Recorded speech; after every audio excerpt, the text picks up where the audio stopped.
America जानबूझकर, देखिए Iran पहले से ही इस बार कह रहा था कि हमें इस पर भरोसा नहीं है, हम बात करने नहीं जाएंगे। पिछले अपडेट में मैंने बताया था। अब ब्रेकिंग न्यूज यह है कि ईरान का बहुत बड़ा जहाज, समझ लीजिए कि जो सबसे बड़े जहाजों में जहाज होता है वो टैंकर टॉस्का नाम का आ रहा था। अमेरिका ने जो ब्लॉकेज किया हुआ है उसको तोड़ता हुआ अमेरिका ने वार्निंग दी कि हट जाओ, रुक जाओ, ठहर जाओ।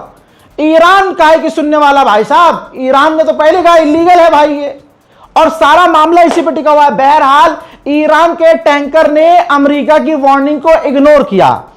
फिर उसके बाद अमेरिका की नेवी ने मिसाइल हमला किया और जहां इंजन होता है टैंकर पे उस जगह हमला करके इंजन बेकार कर दिया, यानी जहाज ही बेकार हो गया।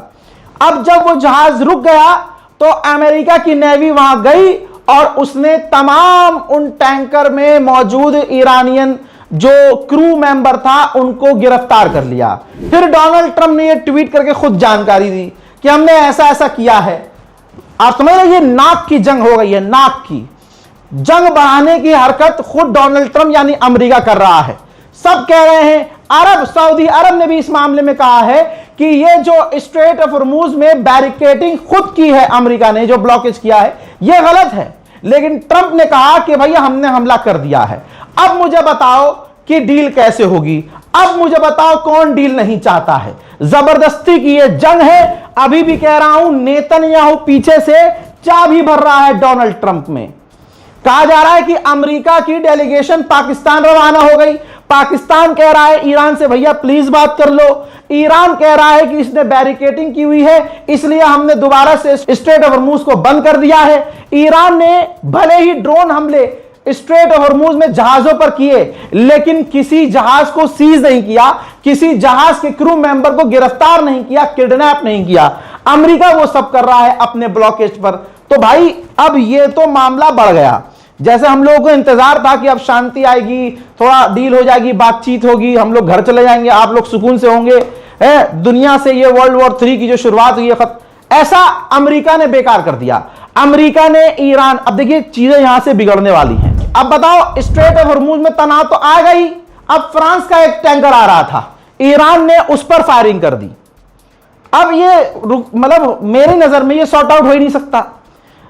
एक जो सीज फायर की बात हुई थी तो ईरान ने कहा था लेबनान पर हमला ना हो, इजराइल लेबनान पर हमला कर रहा है, लेबनान के गांव को तबाह कर रहा है, दिखा चुका हूं।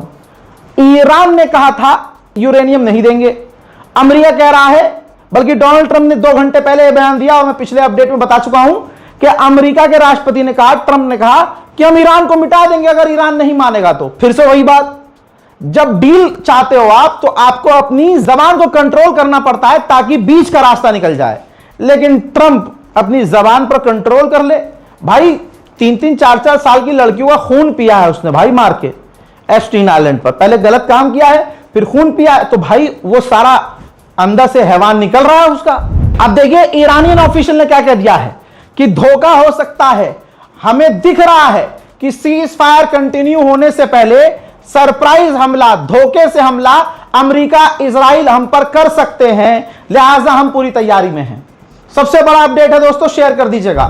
मेरे दोस्तों अब आगे क्या होगा, बहुत सारी खबर अभी रह गई है, अगले अपडेट का इंतजार कीजिए, इस रिपोर्ट को शेयर कीजिए। जय हिंद।